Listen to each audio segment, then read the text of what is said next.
अस्सलाम वालेकुम, नमस्कार, सत श्री अकाल एंड गुड इवनिंग।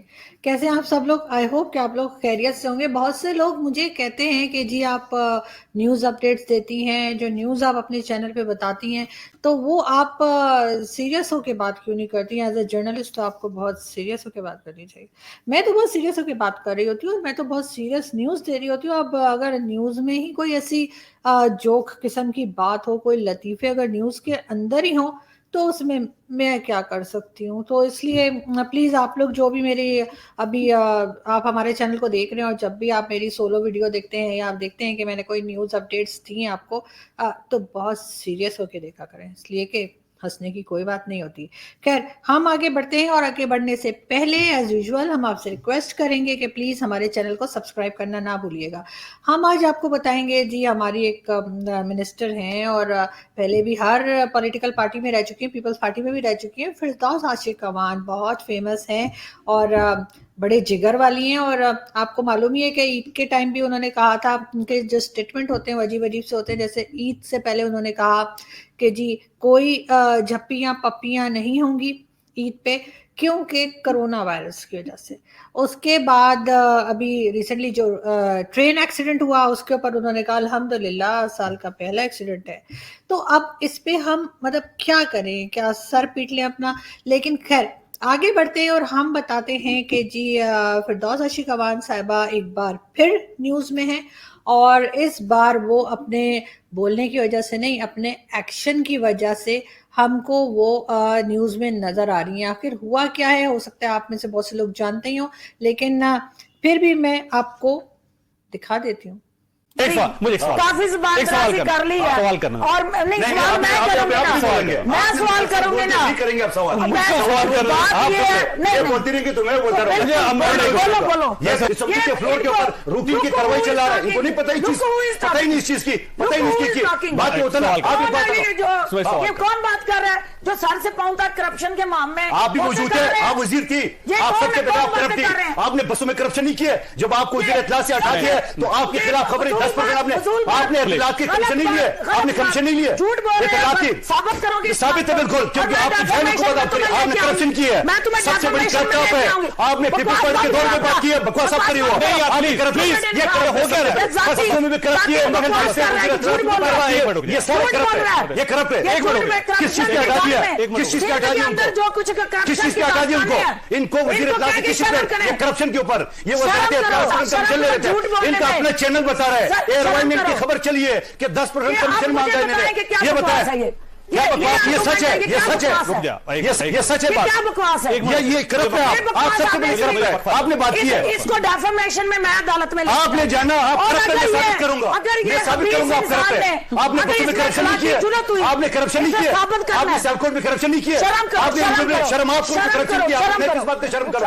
मैं तो आपको आईने दिखा रहा हूं, मैं तो आपको आईने दिखा रहा हूं कि आप करप्ट हो, आपका पूरे टोला करप्ट है। तमाशा लगाया, एक मिनट, ये देखें कि करप्शन के मामले में गोते कह रहे हैं, शर्म कर आनी चाहिए। आपकी हुकूमत में नहीं थी, आपने पुलिस पार्टी की हुकूमत में इसी वजह से छोड़ी थी तुम्हारी हुकूमत, अब इस वजह से आपको जरा वजीर इत्तला से हटा दिया, इसी वजह से छोड़ी। मैं तो अभी भी वजीर इत्तला हूं, यहां बैठा दिया, मैं तो अभी भी वजीर इत्तला हूं, आप जानिए तो मैं तो अभी भी वजीर इत्तला हूं, मैं तो अभी भी वजीर इत्तला हूं। चैनल एयरवाई ने कहा कि 10% कमीशन मांगा है, फवाद चौधरी ने कान के बारे में ये भी झूठ है। फवाद चौधरी बस ये और बस मैडम की हो गया, अपनी लेडीज है, अपनी लेडीज है, अपनी लेडीज है जी। तो आपने देखा कि किस तरह से एक डिबेट में एक टॉक शो के अंदर फिरदौस आशिक अवान जो है उनका झगड़ा हुआ जी अब्दुल कादिर मंदोखेल साहब से, और उसके बाद दोनों खड़े होकर लड़ने लग गए और फिर फिरदौस आशिक अवान ने उनको एक चपेड़ भी लगा दी रख के, और साथ ही कुछ उनको आप देख ही रहे थे कि उनका नाम भी कुछ उन्होंने चेंज कर दिया, कुछ वो खानदान तक पहुंच गई। एक बार फिर देखते हैं मैडम की हो गया, अपनी लेडीज है, अपनी लेडीज है, अपनी लेडीज है। ये स्टैंडर्ड है पॉलिटिशियंस का पाकिस्तान में।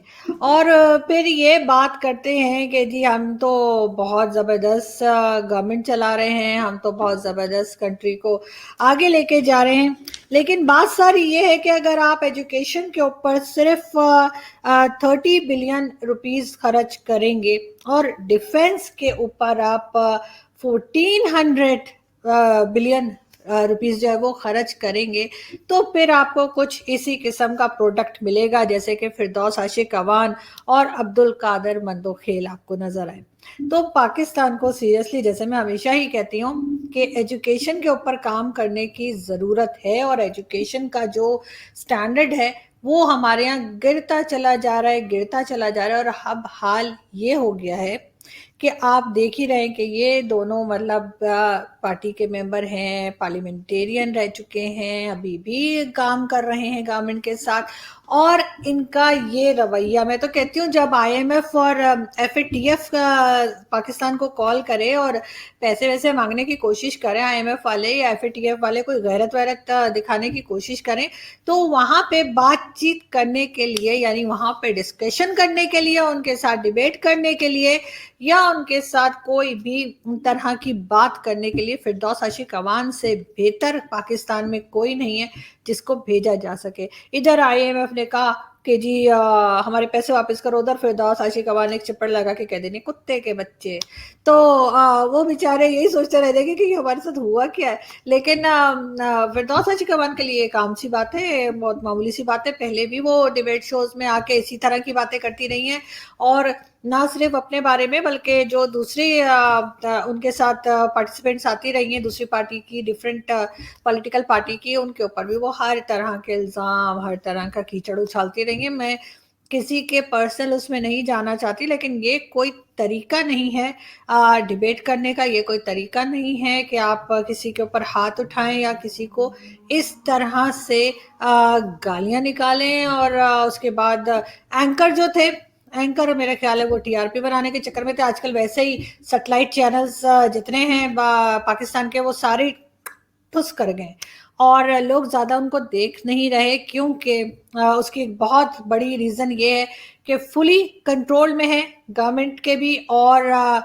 इस्टेब्लिशमेंट के भी, और उनके ही पसंद किए हुए, उन्हीं के बताए हुए एंकर्स आपको हमारे टीवी पे मेजॉरिटी, सब नहीं लेकिन मेजॉरिटी वही नज़र आएंगे, उन्हीं का गाना गाते हुए नज़र आएंगे, उन्हीं की बात करते हुए नज़र आएंगे। तो लोगों का थोड़ा एतबार जो है ना वो हट गया है, जिसकी वजह से उनको लोग देख नहीं रहे हैं। अब वो करें तो क्या करें, कभी कोई इस तरह का सीन क्रिएट कर देते हैं जिसकी वजह से लोग दोबारा देखने लगते हैं कि आइए देखते हैं कि आखिर टीवी चैनल्स पर हो क्या रहा है। अदरवाइज टीवी चैनल्स की व्यूअरशिप जो है वो बहुत कम हो चुकी है, और इसमें बहुत बड़ा हाथ जो है वो ऑफ कोर्स इमरान खान साहब की गवर्नमेंट का। एजुकेशन की हम जैसे बात करते हैं तो हर इदारे में पाकिस्तान के जो लोग हैं, चाहे वो हमारा पुलिस का महकमा हो, चाहे कोई भी, एजुकेशन लेवल वहाँ पे बहुत ख़राब है, बहुत स्टैंडर्ड बहुत ख़राब है एजुकेशन का। और जैसा कि मैंने पहले ही कहा कि अगर आप सिर्फ 30 बिलियन जो है वो रखेंगे एजुकेशन के लिए और 1400 आप रखेंगे डिफेंस के लिए, तो आपको इसी तरह की प्रोडक्ट्स मिलेंगी। एक पुलिस वाले साहब हैं, उनको भी देख लेते हैं। अस्सलाम वालेकुम सर। वालेकुम सलाम। अल्लाह का शुक्र है, करिए दुआएं। क्या सूरत हाल चल रही है लॉकडाउन? बिल्कुल लॉकडाउन मुकम्मल तौर पर बंद है। श्योर? कोई नहीं शोर शराबा कुछ भी नहीं, हर चीज बंद करा। श्योर? ऐसा एडिशनल SHO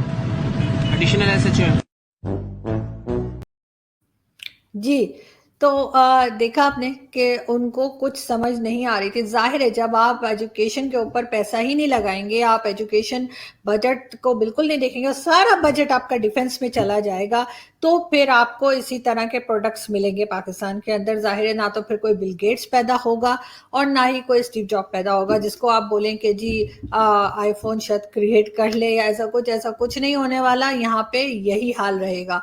हम आगे बढ़ते हैं और हम आपको बताते हैं कि जी अयूब खान जो हमारे प्रेसिडेंट रह चुके हैं, उनके बेटे जो हैं उमर अयूब, उन्होंने एक अजीबोगरीब स्टेटमेंट दिया है। उन्होंने कहा कि जी CPAC जो है वो तो असल में अयूब खान के ज़माने का प्रोजेक्ट है और वो तो असल में अयूब खान लेकर आए थे। इसके ऊपर मुझे जोक याद आ गया कि एक ड्रग एडिक्ट जो है वो कब्रिस्तान में ड्रग्स ले रहा था, तो पुलिस वाला वहां गया, उसने पकड़ा और कहा कि तुम यहाँ क्या कर रहे हो। उसने कहा कि जी मैं अपने अब्बा की कब्र पे फातिहा पढ़ने आया हूँ। उसने कहा, लेकिन पुलिस वाले ने कहा मगर ये तो किसी बच्चे की कब्र है जहाँ तुम बैठे हुए हो। तो उस नशेई ने कहा कि बिल्कुल जी, अब्बा जो था ना मेरा वो बचपन में ही फौत हो गया था। तो बिल्कुल ये जो जोक है ना वो मेरे ख्याल से इस पे एकदम फिट आता है उमर अयूब की बात पे कि जी सी पैक जो है ना वो असल में अयूब खान का प्रोजेक्ट है। मतलब कुछ भी बोलते हैं, कुछ भी कहते हैं, ना सोचते हैं, ना समझते हैं और ना ही कोशिश करते हैं कि कह क्या रहे। फिरदौस आशी कमान के साथ वाले आपका आपने जो क्लिप देखा उसमें जो कुछ हुआ, ये एक हम मुहावरा सुनते थे उर्दू का, मुझे नहीं पता कि हिंदी में है या नहीं, लेकिन उर्दू में है, आ बैल मुझे मार। तो ये हमने पढ़ा तो था, लेकिन एक्शन में हमने अभी देख लिया कि वो अच्छे भले बैठे डिबेट कर रहे थे और फिर अचानक से उन्होंने कहा बैल मुझे मार, और उसके रिजल्ट में जो कुछ हुआ वो आपने देखा। पाकिस्तान में जी बहुत सा गर्मी पड़ रही है, इतनी गर्मी है, इतनी गर्मी है, इतनी गर्मी है कि मैं आपको क्या बताऊं कि एकदम मतलब आप बाहर निकलने का सोच के ही जो है ना वो इंसान कांप जाता है कि यार मैं बाहर ना ही जाऊं तो अच्छा है।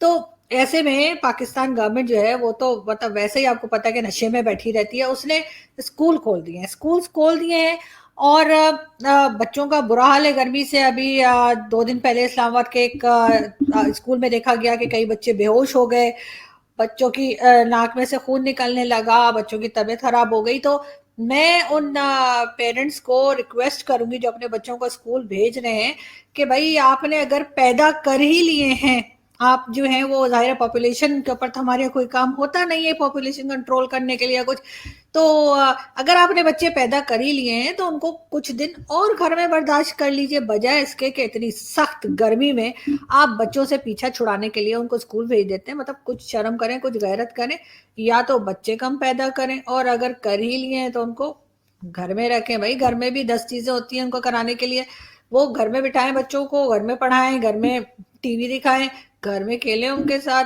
और इतनी गर्मी में कम से कम बच्चों को स्कूल भेजने का जुल्म ना करें। एक मैं आपको पिक्चर दिखाती हूँ, ये देखिए, ये जब ये वैसे किसी ने लगाई थी कि इतने दिन के बाद जब लॉकडाउन के बाद स्कूल खुला है तो स्टूडेंट्स का क्या हाल है। हम जी बात करते हैं जरा, हमारी जो ट्रेन एक्सीडेंट हुआ था थोड़ी सी बात उसकी भी हम करते चलें।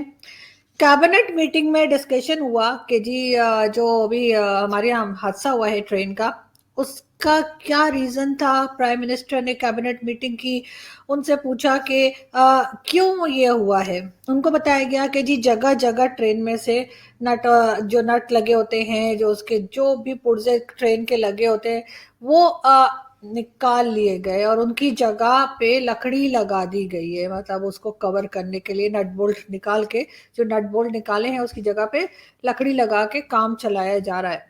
प्राइम मिनिस्टर बहुत सख्त नाराज हुए, उन्होंने कहा कि आखिर ये किसका काम है। उन्होंने कहा पता नहीं सर, कोई नशा करने वाले लोग हैं जो ये निकाल के ले जाते हैं। उसके बाद से अभी तक प्राइम मिनिस्टर ने कोई जवाब ही नहीं दिया है। अब पता नहीं क्यों नहीं दिया है, मेरी समझ में तो कुछ नहीं आ रहा। अगर आप लोगों की समझ में आए तो मुझे बता दिएगा, मैसेज तो कर ही सकते हैं ना आप लोग। खैर हम आगे बढ़ते हैं और हम आपको बताते हैं कि जो हमारे रेलवे के मिनिस्टर हैं वो अभी तक जी बड़े ढीठ पने के साथ वो बैठे हुए हैं और ना उन्होंने रिजाइन किया है और ना ही उनसे रिजाइन के लिए कहा जा रहा है।